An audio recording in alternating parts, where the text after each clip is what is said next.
진짜 상관없이 갑자기 눈물이 엄청 나기 시작해서 정말 작게 영어로 admitted가 적혀있는 것을 보고 와 진짜 정말 됐구나.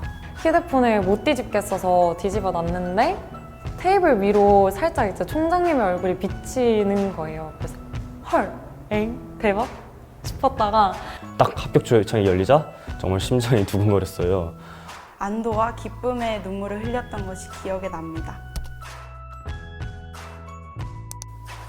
제가 합격할 수 있었던 이유는 꾸준한 학습량, 학과와 진로에 대한 탐색, 그리고 입시에 대한 높은 이해, 이 세 가지 요소가 합격에 크게 기여했다고 생각합니다.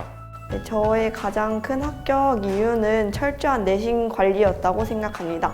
네, 저는 내신에 있어서 상승 곡선을 그렸었는데요. 각 학기마다 결과가 나올 때마다 보완해야 할 점을 생각해 보았고, 이제 그를 바탕으로 매 순간 최선을 다해서 학교 공부에 임하여서 성적 상승을 이룰 수 있었다고 생각합니다. 학교에서 모든 학생들에게 개인 맞춤으로 활동을 제공할 수는 없기에 현실적인 제약 내에서 저희 관심사를 찾고 그것을 해소하거나 드러낼 수 있는 활동을 많이 했습니다. 제가 합격할 수 있었던 이유는 자신감이었다고 생각합니다. 입시 과정에서 좀 내신이나 모의고사, 면접 준비가 되게 힘들고 스트레스도 되게 많이 받고 이러는데 그래도 자신감을 갉아먹지 말고 다음에 더 잘하면 되지 이렇게 다음 기간을 또 준비해 나가는 시간으로 그렇게 사용할 수 있는 시간들이 됐으면 좋겠습니다. 2학년 1학기의 경우 공부를 안 해서 평균 내신이 1.0 가까이 떨어진 적이 있는데 2학기에 수학과학 내신을 1등급으로 올리고 추가적으로 3학년 때 미적 부분까지 1등급을 받을 수 있었던 것이 합격에 영향을 주었다고 생각합니다. 저는 하나의 일관된 주제로 여러 가지 깊이 있는 활동을 하는 것을 가장 중요하게 생각했습니다. 그래서 새 학년으로 올라갈 때마다 제 생기부를 보고 연결되는 활동이 무엇이 있고 다음 학년에는 어떤 주제로 어떤 활동을 해서 잘 이어나가고 마무리 지을 것인지를 계획해서 활동했었습니다. 그렇게 되면 오랜 시간에 걸쳐 그 분야에 대해 알아갈 수 있고 그 분야에 대한 열정을 보여줄 수 있어서 좋았다고 생각합니다. 과목 세특에 적힐 내용을 생각해서 수행평가나 발표 등의 경우 주제를 일관되게 정했습니다. 전공 언어를 살리면서 주제가 어느 정도 일관성이 있게 그렇다고 특정 학과로만 세특을 채우지는 않는 방식으로 준비를 했습니다. 무엇보다 선생님들에게 질문도 많이 하고 수업 시간에 답변도 성실히 하면서 좋은 과목 세특을 받을 수 있었습니다. 국어 교육과에 지원을 했기 때문에 국어와 교육 관련 활동을 많이 하기 위해서 노력을 했습니다. 제가 수험생일 때 주변에서 다들 심화활동이 중요하다, 심화활동을 해야 한다 라고 말을 많이 들었었는데 심화활동이 무엇인지 감이 안 잡혀서 막막했던 경험이 있습니다. 제가 생각하기엔 심화활동은 어떤 주제에 대해서 단순히 조사만 하고 끝나는 것이 아니라 다른 활동으로 연결하고 확장하는 것이라고 생각합니다.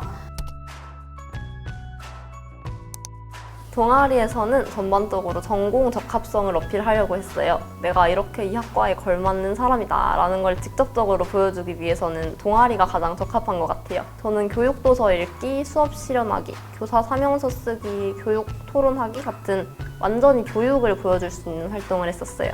저는 자칫하면 진로와 관련 없어 보일 수 있는 활동을 진행할 때에도 항상 진로와 엮어서 활동을 하려고 많이 노력했습니다.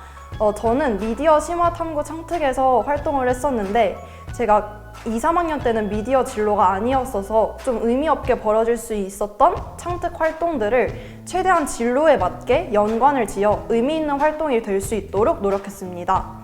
신문 스크랩 활동 같은 다양한 활동을 진행할 때에도 영미문화권이나 영어와 항상 엮어서 관련된 기사를 발췌하여 사용하는 등 진로와 연관 있는 재료들을 만들기 위해 노력했습니다.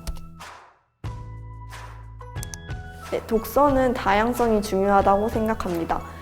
물론 전공 관련 독서를 많이 하는 것을 추천하지만 가능한 모든 과목에 1개 이상의 독서를 작성한다는 생각으로 폭넓은 독서를 하는 것이 좋다고 생각합니다. 독서야말로 다양한 분야에 관심을 갖고 많은 지식을 쌓았다는 증거가 될 수 있기 때문입니다. 그리고 책의 난이도 선정 또한 중요합니다. 학년이 올라갈수록 권수와 난이도 모두 점차 향상시키는 것을 추천드리기 때문에 1학년의 마음만 너무 앞서서 읽지도 않았고 이해하지도 못할 추천 도서를 일단 기재하는 것을 피하는 것이 좋습니다. 제가 생각했을 때 문과든 이과든 자신이 선택한 곳에서 공부를 잘하고 진로를 잘 설계해 나가면 자신의 인생을 잘 꾸릴 수 있다고 생각합니다. 1학년 때는 넓게 포괄적으로 틀을 잡아놓고 점점 학년이 올라갈수록 좁혀나가면 됩니다. 예를 들어서 교육, 언론, 어문 이런 식으로 큰 틀만 잡고 크게 생기부 활동을 채우고 시간적 여유가 있을 때 대학교 홈페이지에 들어가 학과에 대한 조사를 하는 것을 추천합니다. 진로를 설정하기 위해선 난 꿈이 없어 뭐 이런 태도보다는 직접 조사해보며 관심 있는 분야를 찾으려고 노력해야 합니다. 진로를 설정하는 과정에서 다양한 분야의 책도 많이 읽어보면 진로를 정하는 데 도움이 될 것입니다. 진로는 모든 학교 활동의 기반이에요. 그래서 생기부를 채울 때 하나의 방향성을 가지고 학교 활동을 해야 되는데, 그래서 내가 지금까지 살면서 뭐가 재밌었는지, 뭐를 잘했는지 그런 거를 계속 찾는 노력을 해야 된다고 생각해요. 초등학교, 중학교 때 어땠나 생각도 해보고, 그 직업 인터뷰 영상 같은 것도 찾아보고, 그러다 보면 어떤 계열, 예를 들어 교육, 예술, 공학, 생명 이렇게 커다란 줄기만 잡아도 어느 정도 생기부를 채울 수 있어요. 물론 진로가 바뀔 수도 있는데 그러면은 바뀐 진로 따라서 열심히 학교 활동하고 공부하면 되니까 너무 부담 가질 필요도 없어요. 내가 이런 목표를 가지고 이렇게 열심히 공부하고 찾아볼 수 있는 인재다, 이런 게 드러나기만 하면 충분해요. 수학을 잘하면 이과 혹은 경영경제를 고민해 보시고 과학을 잘하면 이과 혹은 공대 쪽을 생각해 보는 방법을 추천드립니다. 이러한 진로 설정이 중요한 이유는 목표가 있으면 공부하고자 하는 동기가 생기기 때문에 진로 목표가 없는 학생들보다 공부에 몰입하기가 수월해집니다. 면접을 준비하는 과정 속에서 제시문 비교 문항이 정말 어렵다고 느껴졌고 자신도 가장 없었던 문항이었기 때문에 혼자 집에서 연습하고 촬영도 하면서 제시문 비교 유형만 뽑아서 계속 연습했습니다.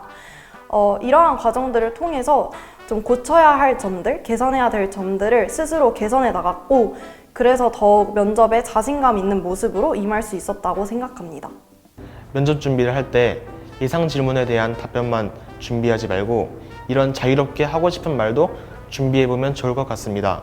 자유로운 주제일수록 나 자신을 더 잘 드러낼 수 있기 때문입니다. 출제를 예상하지 못했던 생명과학 투어 관련된 세포호흡과 명반응 내용이 출제되면서 매우 당황했습니다.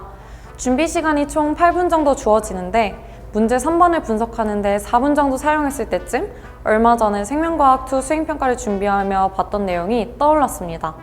그래서 당황하지 않고 준비한 내용을 모두 이야기하고 문제와 관련된 생명과학 2의 개념 중 TCA 회로와 미토콘드리아 기질에 대한 이야기를 최대한 이야기하면서 면접을 마무리했습니다.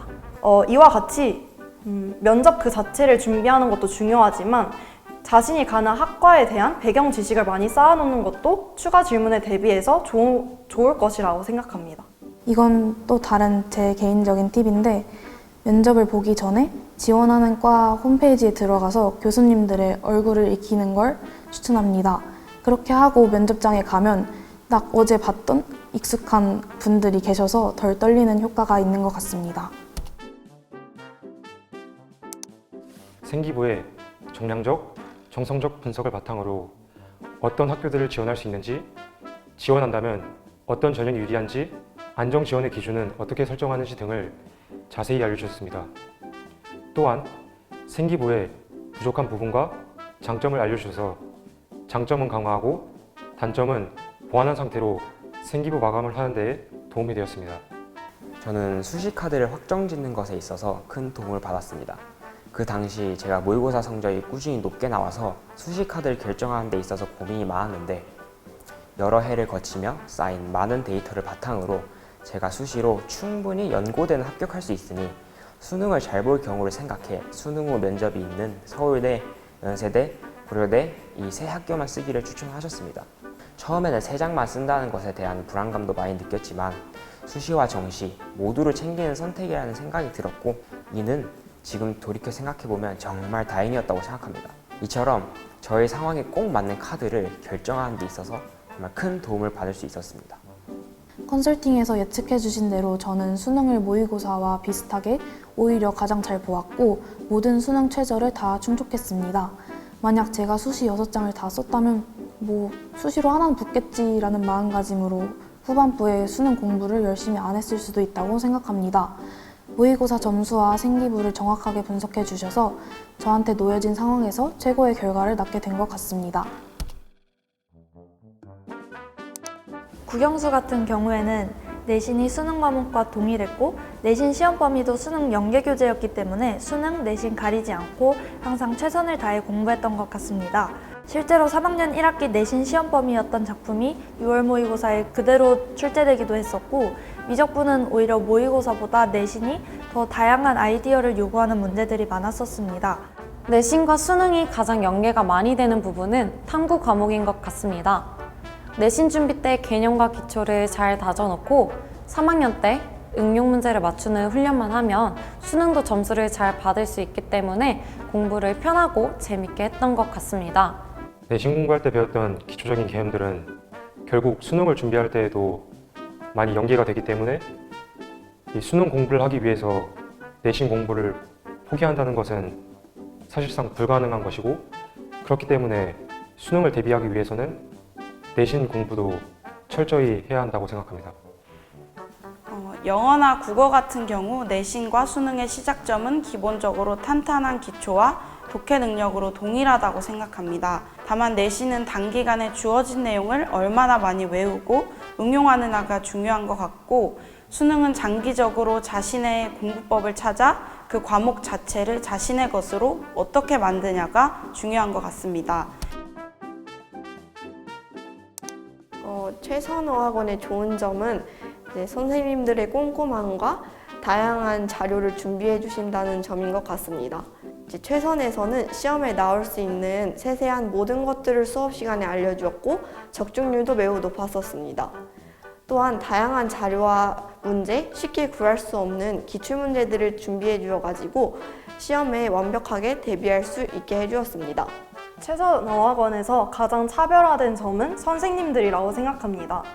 저는 초등학교 5학년 때부터 고3 때까지 최선을 다니면서 총 7분의 선생님을 만났는데 7분의 선생님들 모두 학생들에게 진심이었고 책임지고 좋은 성적을 받을 수 있도록 노력해 주시는 분들이었습니다. 그렇기 때문에 최선에서 내주는 단어와 숙제를 꼼꼼하게 하고 최선 수업을 잘 따라가기만 해도 좋은 성적을 받을 수 있으리라고 장담합니다. 최선어학원에서 고등학교 3학년 때 선생님께서 수능 특강의 모든 지문을 수업 시간에 꼼꼼하게 정리해 주시고 필기 정리본을 나누어 주셨던 것이 가장 기억에 남습니다. 또한 사설 모의고사를 겨울방학 때 일주일에 3개씩 풀어도 남을 정도로 많이 나누어 주셨던 것도 정말 많은 도움이 되었습니다. 그리고 제가 취약한 부분을 보완할 수 있는 저만의 자료를 만들어 주셨던 것이 등급을 끝까지 유지하는 데 큰 역할을 했습니다. 대학은 절대 여러분들의 끝이자 목표가 되어서는 안 되고 여러분의 목표를 이루기 위한 하나의 수단이 되어야 합니다. 그러니 주변의 의견을 참고하는 것도 좋지만 자신의 성격, 성향, 장점, 관심사를 가장 잘하는 것은 결국 본인이기 때문에 그것을 생각하며 공부하는 학생이 되셨으면 합니다. 입시 과정이 정말 힘들다고 하지만 저한테는 분명 힘들기만 한 시간들은 아니었다고 생각합니다. 힘든 시간들이 있었기에 또 최선을 다했기에 불합격한 학교에도 미련은 없었고 합격한 순간도 더욱 기뻤습니다. 이 시간들을 지혜롭게 잘 지내서 바라는 합격을 꼭 이뤄내시기를 바랍니다. 3년 정말 긴 것 같지만 이제 와서 생각해보면 너무 짧아요. 그래서 미래를 위해서 3년을 열심히 살아보길 바랍니다. 남은 입시 파이팅 하시고 서울대 오면 밥 사드릴게요. 감사합니다. 나중에 결과가 어떻게 되든 후회하지 않도록 불태우자는 각오로 고등학교를 마친다면 분명 그 노력은 여러분들께 돌아올 것입니다. 후배님들의 고교 생활을 응원합니다. 화이팅! DIB 화이팅! 입시전략연구소 화이팅! 화이팅! 화이팅! DYB 화이팅! DIB 화이팅! DYB 사랑합니다. 입시전략연구소 사랑해요. DYB 사랑해요. DYB 사랑해요. DYB 사랑해요.